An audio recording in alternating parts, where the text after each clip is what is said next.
अच्छे से पूछिए। बताओ भैया का बेचा था? अनार बेची 45 का भाई देता है 100 रुपया किलो। 100 से कम ना देगा।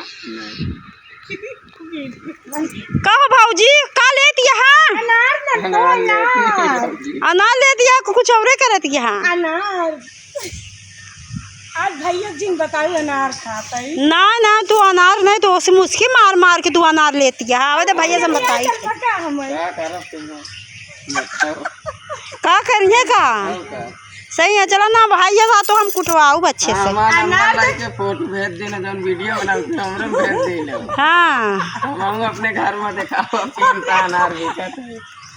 अनार गोल गोल नन्हे किलो है भैया 100 रुपया किलो कायदा बताइए किलो हाँ भैया हम लिया चला अनार दे